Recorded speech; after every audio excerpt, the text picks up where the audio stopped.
आत्मा जो जन्मों जन्मों से नाना शरीर धारण करती आ रही है, क्योंकि इस आत्मा को अपने निज रूप की पहचान नहीं है, निज घर की पहचान नहीं है। जैसे भगवान कृष्ण ने कहा कि इसी कारण ये आत्मा शरीर बदलती रहती है, जैसे शरीर के लिए हम वस्त्र बदलते रहते हैं, आत्मा के लिए भी शरीर वस्त्र है और ये आत्मा भी शरीर बदलती रहती है। जम जम मरे मरे फुन जमे, बहुत सजाए प्या देश लम्हे, कादर करीम ना जाना जे तो तिल पीड़े जो कहानियाँ। कि ये chain of births and rebirths, it continues endlessly ever. लेकिन केवल और केवल ये पहलू नहीं है। भगवान कृष्ण ने ये भी बात कही है कि अगर आत्मा मुझ अविनाशी को मेरे असल रूप में जान लेती है तो वही आत्मा मोक्ष और मुक्ति की पात्र बन जाती है। मोक्ष और मुक्ति का मतलब कि वही जन्मना और मरना, शरीर धारण करना, उनसे निजात हासिल हो जाती है।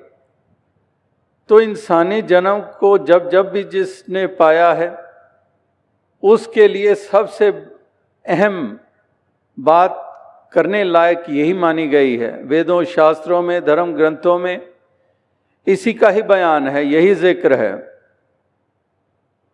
कि अवर काज तेरे किते ना काम, मिल साथ संगत भज केवल नाम। कि हे इंसान, इस मनुष्य जन्म को पाकर जो सबसे ज़रूरी लाजिम कार्य है, अगर वही अछूता रह गया तो फिर तेरी बात बनने वाली नहीं है। फिर तो मंदभागा है तू, एक खुशकिस्मत नहीं है। भाग्यवान और खुशकिस्मती उसी की मानी जाती है जो इस संसार में पैदा होकर सबसे लाजिम कार्य को कर लेता है, इस मंजिले मकसूद को पा जाता है। आत्मा के भेद मिट जाते हैं, आत्मा परमात्मा से जुड़ जाती है, आत्मा को अपने मूल की पहचान हो जाती है।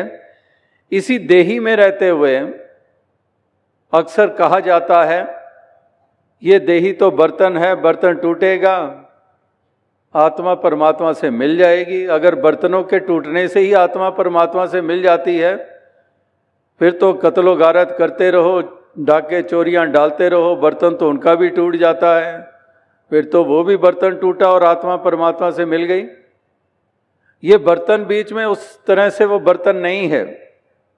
अगर बर्तन है तो वो ढक्कन, उसका माने हम कि जैसे गागर का ढक्कन है और वो ढक्कन अज्ञानता रूपी है।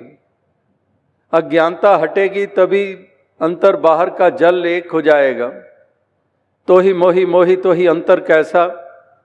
इसी देही में रहते हुए कबीर जी ने प्राप्ति की। शरीर छोड़ जाने के बाद कोई गैबी आवाज में कोई आकाशवाणी नहीं की। इसी शरीर में रहते हुए यही लखता करने के बाद, यही बोध गुरु के चरणों में जाकर रामानंद जी की कृपा से ये बोध हुआ, तो फिर इसी देही में होते हुए जीवन काल में ही कह रहे हैं कि अब तो जाए चढ़े सिंहासन, मिले हैं सारंग पानी, राम कबीरा एक भय हैं कोई न सके पहचानी। अब कोई कहे कबीर को कि शरीर में हो, कहाँ पर एक में, कहाँ पर राम कबीरा एक भय, कैसे शरीर में हो। तो ये शरीर में ही रहकर इस लोक में ही हमने परलोक भी संवारना होता है, जिसका सीधा सा नाता आत्मा के साथ है। तो आत्मा की भी हमने सोचना है, आत्मा के बारे में सोचना है।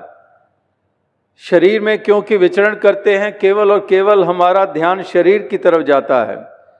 इस शरीर को रिष्ट, शरीर को भोजन, इस शरीर को सुंदर लिबास, इस शरीर की सुंदरता, तो शरीर के तल तक ही हम रह जाते हैं और सारी उम्र बीत जाती है। अगर शरीर के तल तक ही रहना है, फिर तो 84 लाख योनियां भी तो शरीर के तल पर ही, भोजन वो भी, जितने भी योनियां जिसको हम कहते हैं, पशु कहते हैं, जानवर कहते हैं, पंछी कहते हैं, कीड़े मकोड़े कहते हैं, भोजन वो भी करते हैं, संतान उनके भी होती है, औलाद उनके भी होती है, भय वो भी खाते हैं, जन्मना और मरना उनके साथ भी जुड़ा हुआ है। तो फिर इंसान अगर तू भी उसी तल तक रहा तो फिर बड़े भाग्यमान नुश तन पावा। फिर इस पंक्ति का क्या मायना हुआ?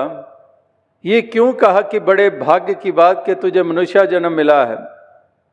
ये मनुष्य जन्म भाग्य की बात इसलिए माना गया है कि ये तेरे लिए एक सुनहरी अवसर है, जिसको हम गोल्डन अपॉर्चुनिटी कहते हैं, कि एक सुनहरी अवसर है कि आत्मा का उद्धार हो पाए। शरीर की यात्रा तो कितनी जाएगी, ज़्यादा से ज़्यादा 100 साल। कहीं खबरों में मिल जाता है कि फलां इंसान फलां मुल्क में 120 बरस का हो के संसार से रुखसत हो गया। इससे आगे कहाँ जाएंगे? लेकिन आत्मा की यात्रा कोई 40, 20, 100 साल की है नहीं है। जैसे कहा कि ये यात्रा आत्मा की कब से चलती आ रही है। तो इसलिए जिसका सबसे ज़्यादा सोचना है उसकी तरफ ख्याल ही नहीं जाता है, और केवल शरीर और प्राप्तियां, उपलब्धियां यहीं तक अपने जीवन को सीमित रख देते हैं। तो इसीलिए महापुरुष संत जन इस पहलू की तरफ ये ध्यान दिलाते आ रहे हैं, जैसे आज भी सत्संग में दिलाया जा रहा था कि इंसान सोच गौर कर, मालिक ने तुझे सोचने समझने की ताकत दी है, लेकिन इस समझ का सही मायनों में इस्तेमाल कर ले और वो जागरूकता प्राप्त कर ले, आत्मा को नाता परमात्मा से जोड़ ले। और वो भी बताया कि ये संभव कैसे हो पाए, जब तक ब्रह्म ज्ञानियों का संग मिल जाए। जैसे वो भी पंक्तियां हम महापुरुषों के पढ़ते हैं कि कहे कबीर तब पाइए जब भेदी लीजिए साथ, कि जब भेदी मिल जाए तो तभी आसान हो जाता है कार्य। दुर्लभ साज सुलभ करी पावा। जो दुर्लभ है वो सुलभ कैसे हो, आसान कैसे हो? आसान तभी होगा अगर मीराबाई के लिए रविदास जी जीवन में आ गए तो आसान हो गया शाम के असली अविनाशी रूप को जानना।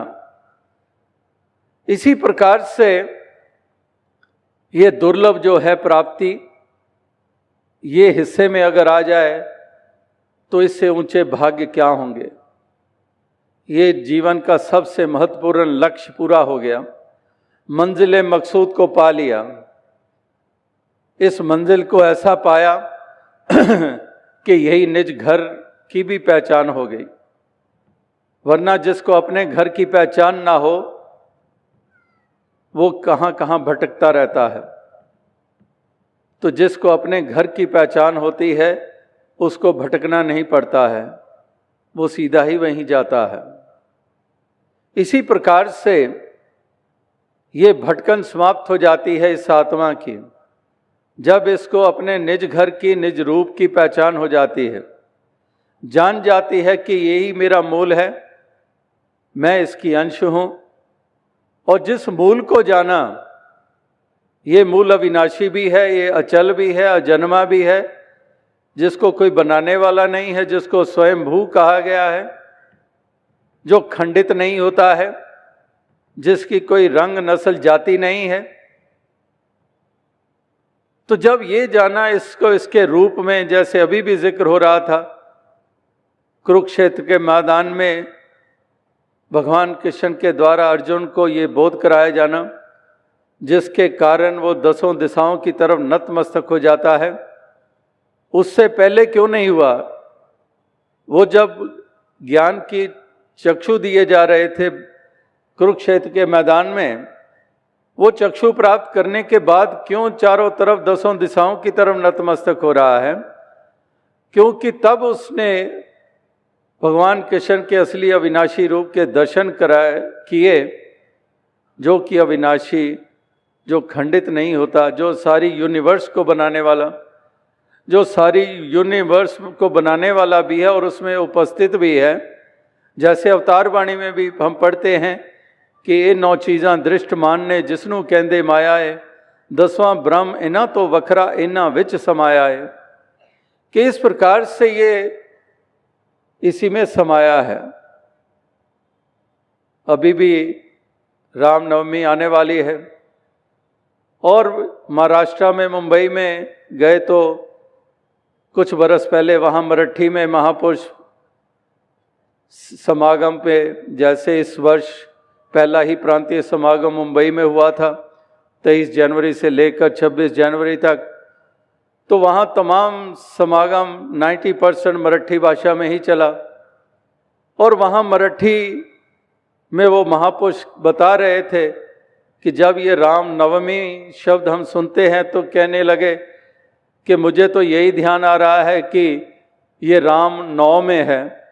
नौ मतलब वही ये नौ चीज़ां दृष्ट मानने जिसनों कहंदे माया है, यानी कि ये सारी कायनात में इसकी उपस्थिति, ये जो विराजमान है, जल थल मैयल पूर्या स्वामी सिरजनहार, जलस्थुई थलस्थुई जमी जमा के बिखे समस्त एक जोत है, जो ना कमती होती है ना बढ़ती होती है, एक समान रहती है। तो जब आत्मा ने अपने इस निज रूप को जान लिया तो साथ में ये भी बोध हो गया कि जिसकी मैं अंश हूं इसकी तो कोई जाति ही नहीं है। क्या परमात्मा की जाति है? अगर सूर्य की जाति नहीं है तो उसकी किरणों की जाति कहां पर आ गई? यानी कि एक मन में भी अब उजाला आ गया। जहां आत्मा को रोशनी मिली, आत्म रोशन हुआ, वहां पर इसी जानने के बाद मन में भी वो रोशनी उत्पन्न हो गई। मन में भी जो भ्रम पैदा हुए थे जाति पाति को लेकर, ऊंच नीच को लेकर, जिसके कारण अपनी जाति पे अभिमान और दूसरे के ऊपर जुल्म, दूसरों का तिरस्कार, दूसरों को मलेच्छ, दूसरों को अछूत, ये कह कह के हम दुर्व्यवहार करते चले गए। वही बात जो अरम्य दास ने कही कि अंधकार, डार्कनेस, अज्ञानता रूपी अंधकार, अज्ञानता के कारण ही, क्योंकि परमात्मा को नहीं जाना। जिन्होंने जान लिया फिर जाति पाति पूछे नहीं कोई, हर को भजे सो हर का होई, फिर कोई वो सवाल नहीं रह जाते हैं। यानी कि आत्मा में भी रोशनी स्थापित हो गई, वो तिमिर मिट गया, वो अंधकार मिट गया, वो भ्रम मिट गया। क्योंकि भ्रम मिट ही नहीं सकते जब तक उजाला ना हो। अगर उजाला ना हो तो रस्सी भी सांप है, अगर उजाला हो जाता है तो ठीक ठीक नजर आ जाता है ये तो रस्सी है। खाम खा ही मैं रात भर यहाँ मंडेर पर खड़ा रहा, घर वाले भी फिक्र करते रहे कि आया क्यों नहीं, इतनी देर हो गई, सवेरा होने को है।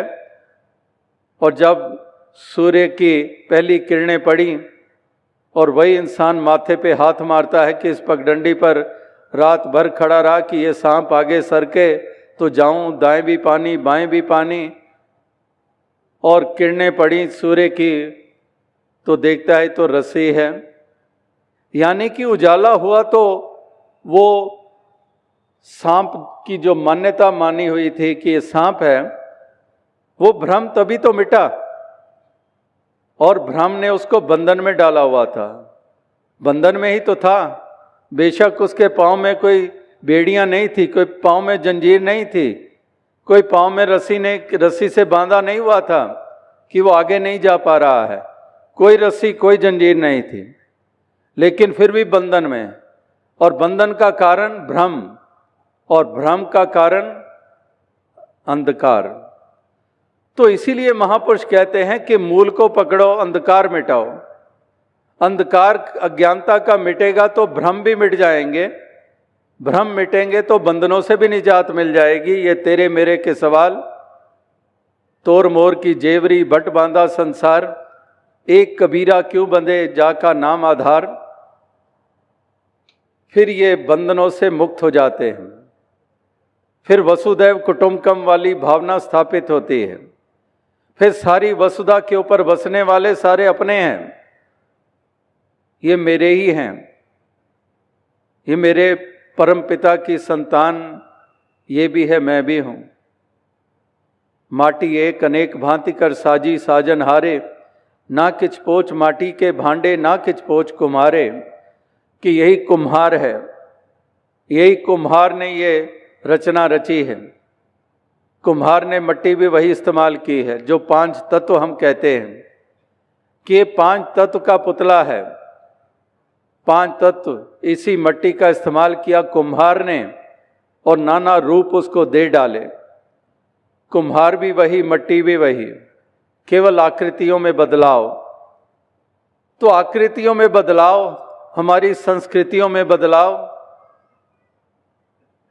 कोई धोती पहनता है, कोई पैंट पहनता है, कोई पगड़ी पहनता है, कोई टोपी पहनता है, कोई भोजपुरी बोलता है, कोई अवधी बोलता है, कोई संस्कृत बोलता है, कोई गुरमुखी बोलता है, कोई गुजराती, मराठी, राजस्थानी, असमिया, बोंगला, उड़िया बोलता है, कोई फ्रेंच या डैनिश या स्पेनिश बोलता है, कोई मैंड्रिन या चाइनीज़ या जापानीज़ बोलता है।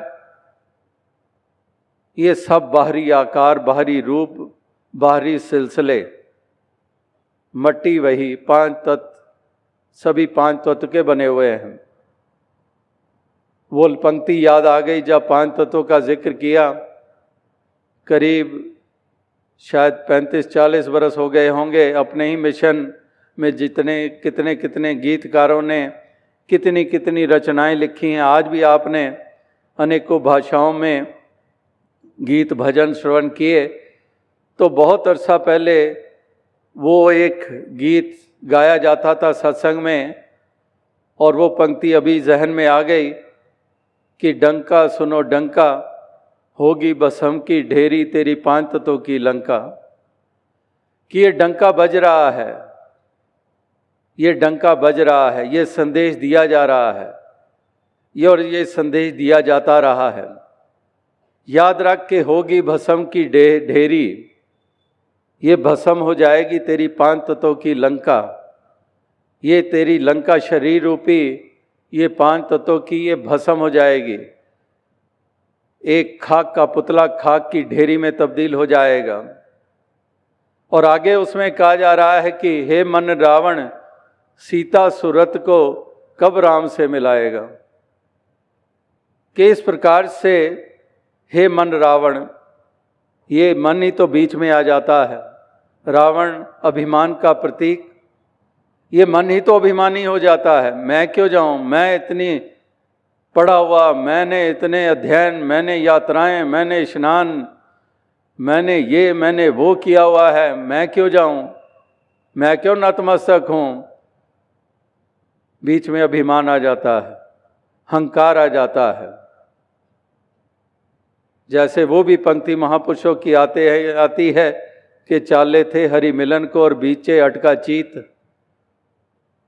बीच में चित्त अटक गया, बीच में अहम आ गया, बीच में वो बहाने आ गए।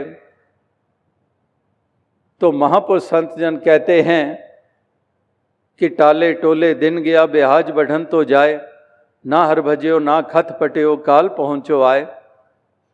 तो इस प्रकार से ये महापुरुष संत जन यही कहते हैं। जो बात हो रही थी कि 5 तत्वों की, सभी एक मिट्टी से बने हुए, फिर ये भ्रम मिटा मन का और जाति पाति की दीवार गिर गई। और क्योंकि इस एक को, परमात्मा को इस एक करके जान लिया, फिर मजहब मिल्लत की भी दीवार गिर गई।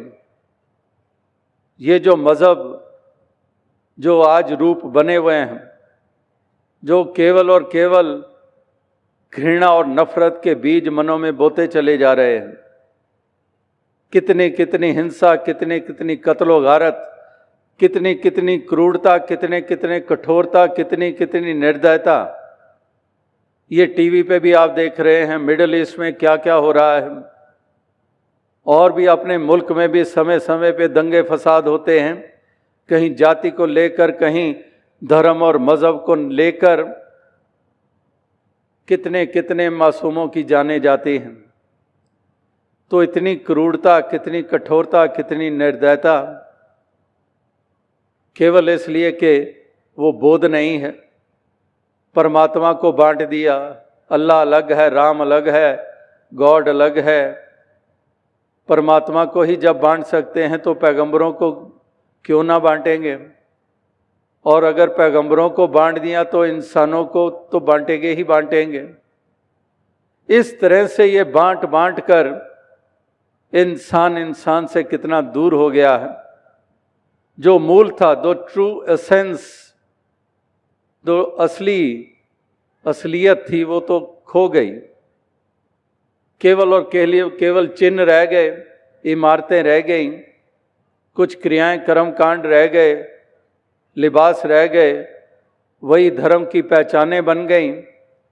लेकिन भूल गए कि परिभाषा धर्म की जो बताई गई थी कि दया धर्म का मूल है, पाप मूल अभिमान, तुलसी दया न छोड़िए जब लग घट में प्राण। जहाँ पर दया ही धर्म का मूल बताया जा रहा है, तो ये मासूमों की जाने लेनी, क्रूरता, कठोरता, इसमें कौन सा दया वाला पहलू सामने आ रहा है? कुछ भी तो नहीं है। इसलिए एक धर्म मजहब केवल और केवल हमारे मनों में दूरियां पैदा कर रहे हैं एक दूसरे के प्रति, और छोटे से बच्चों में भी हम वही जहर घोल रहे हैं। हैरानी होती है, एक दफ़ा कुछ मालूम पड़ा कि एक स्कूल में बच्चे जाते हैं, जैसे पढ़ते हैं, एक क्लास में कितने स्टूडेंट्स होते हैं, विद्यार्थी होते हैं। तो एक दिन एक बच्चे के माता पिता आए स्कूल में, उनके मन में चाहना हुई कि हम देखें क्लासरूम कैसा है हमारे बेटे का। अंदर नहीं जाएंगे, प्रिंसिपल से रिक्वेस्ट की, डिस्टर्ब नहीं करेंगे, क्लास जैसे चल रही है चलती रहे, हम बस किवाड़ से दरवाजे से ही देख लेंगे। तो आए, देखा, घर लौट गए। बच्चा जब छुट्टी के बाद घर पहुंचा, तो बच्चा घर पहुंचता है तो उसके माता पिता कहते हैं कि बेटे, कल तो जब जाएगा स्कूल तो जाकर टीचर से रिक्वेस्ट करके अपनी सीट बदलवा लेना। वो कहता क्यों? कहते तेरे साथ जो बैठता है वो पता है वो तेरी जाति वाला नहीं है, बदलवा ले। अब वो छोटा सा बच्चा, मासूम सा बच्चा, उसको उसी उम्र में ही जहर से भर दिया हमने, घृणा से भर दिया। क्या बच्चों को यही संस्कार देने हमने? और फिर उम्मीद करते हैं कि बड़े हो के ये वरदान बनेंगे हिंदुस्तान के लिए, धरती के लिए, अपने मुल्क के लिए, एक ऐसे सिटीजन बनेंगे सारी संसार के लिए। हमने तो वो पहले ही आधार ही बिगाड़ दिया। अभी से ही हमने उसको वो भाव प्रदान कर दिए। यही बात मज़हब मिल्लत को लेकर हो रही है। छोटे छोटे बच्चों के हाथों में भी हथियार पकड़ाए जा रहे हैं कि मार डालो, काट डालो। तो इस तरह से बहुत दूर निकल गए हैं। धर्म की जो असली एसेंस थी वो कहीं खो गई है और कहीं दूर निकल गए। जैसे वो बहुत पहले किसी फिल्म में, मूवी में देखा था कि कोई एक हीरे की बात हो रही थी और किसी डिब्बे में हीरा था। वो डिब्बा उठाया, वो एक दूसरे की तरफ फेंक रहे हैं और दूसरे लपकने के लिए उनके एक की तरफ आए, उससे डब्बा लेने के लिए वो अपने साथी की तरफ डब्बा उछाल कर फेंक दे, वो कैच कर ले, फिर उसकी तरफ दो भागे, वो फिर अपने तीसरे साथी की तरफ डब्बा फेंक दे कि इनके हाथ ना लगे। तो वो बचाते बचाते वहाँ से जब सफलतापूर्वक भाग निकले और जब वहाँ पहुँचते हैं तो देखते हैं डब्बा खाली है। इतनी जद्दोजहद भी हुई, इतना कुछ हुआ भी, और डिब्बे में कुछ था ही नहीं, और उसके लिए जान भी जा सकती थी। तो यही देखकर ध्यान में आया कि यही तो नहीं कहीं हो रहा है कि धर्म अपने आप में अलोप हो गया और जिस धर्म को धर्म हम मान बैठे हैं उसको ही लिए जा रहे हैं और एक दूसरे से के ऊपर जुल्म और सितम करते चले जा रहे हैं, और बीच में तो खो ही गया है जो असल था। तो इसलिए असलियत की तरफ जाना है। एक मानवता ही सच्चा धर्म है, इंसानियत ही सच्चा धर्म है। अगर इंसानियत ही चली गई, बाकी सब कुछ हमने बना डाला, बहुत कुछ हमने संभाल लिया, लेकिन मानवता इंसानियत ही हाथों से निकल गई। बात वही है, फिर तो धर्म तो रहा ही नहीं, उसको तो हमने कुचल दिया, मसल दिया। वो तो है ही नहीं, मानवता है ही नहीं, इंसानियत है ही नहीं, दया है ही नहीं, करुणा है ही नहीं, प्रेम है ही नहीं। 2.5 अक्षर प्रेम के पढ़े सो पंडित होए, कबीर जी कह कह के थक गए कि धार्मिक होना, हमारी पंडिताई इसी में है कि 2.5 अक्षर प्रेम के सीख जाएं, वरना पोथी पढ़ पढ़ जगमुआ। तो इसलिए अगर प्रेम भी नहीं है, दया भी नहीं है, करुणा भी नहीं है, एक दूसरे के लिए सद्भाव ही नहीं है, सब कुछ विपरीत है, फिर कौन सा धर्म? किस धर्म को ऊंचा मानकर चला जा रहा है? किस धर्म के लिए इतनी जय जयकारें बुलाई जा रही हैं? तो ये विचारना होगा, ये सोचना होगा, ये मूल्यांकन करने होंगे, अंतर झांकना होगा। ये नहीं कि बस चलते चले जाओ, चलते चले जाओ, सोचे समझे बगैर।